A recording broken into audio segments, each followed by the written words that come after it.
how you ever try. Hindi kayo matatakot na made in China to mga kabarako. High cut, goat skin din mga kabarako.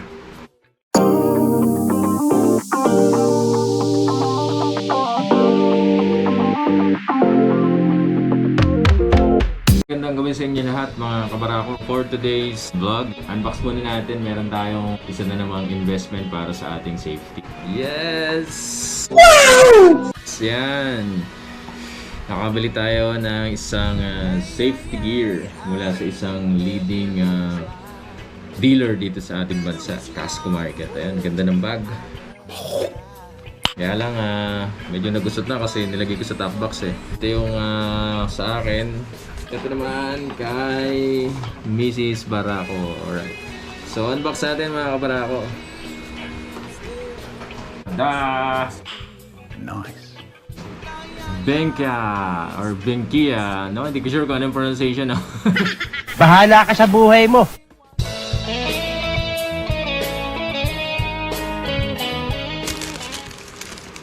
Wow! Sana all. On! Meron na tayong riding shoes, mga kabarako. Alright. Yan. Pogi, oh. Okay. Tingnan natin isa. Yun, no? So, para sa akin ay ang model nito ay HDF SH ayan, 205 black. So, ang size na kinuha ko ay size 45. So, kung bibili kayo ng mga riding shoes, kailangan one size up. Ang size ko kasi 44 eh, pero medyo masikip kaya ito. Saktong-sakto sa akin, 45 yon. Alright, so kita nyo. Ang lock niya ay zipper. Oops, medyo matigas. Yan, no? Oh, alright. Tapos, tigas. Pwede ipokpok sa mga kamote. Ayan, no? So, medium cut. Gawa sa goat skin. Kay country of origin ng Bianca ay Taiwan. Hindi kayo matatakot na made in China to mga kabarako. Water repellent. Kaya very solid pag inabutan tayo ng tag-ulan.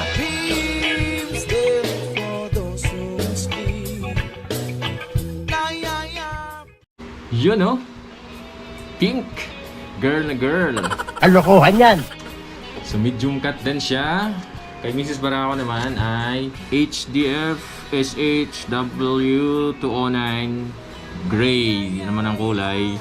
Ang size niya naman ay 39. So 1 up higher naman ang size ni Mrs. Barako. Ayan.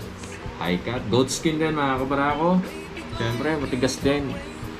Talagang solid na solid yung protection. Pwedeng ipokpok ulit sa mga kamote. Bahala ka sa buhay mo. Yun, oh.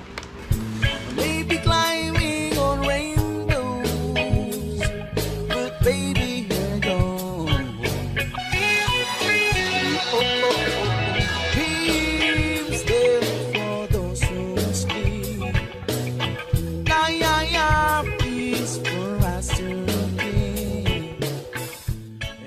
Mga kabarako, so testingin natin tong riding shoes na to. Tingnan natin especially kung gaano siya kakomportable, especially sa mga long rides, no?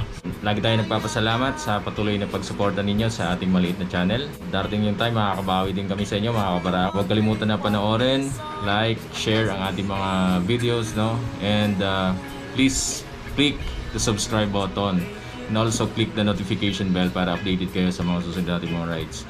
And you can also follow and like us on Facebook, Team Barako Motovlog. Don't forget to pray before you ride. Never twist the throttle with your ego. Good night and God bless mula dito sa Pasig City. Till next ride!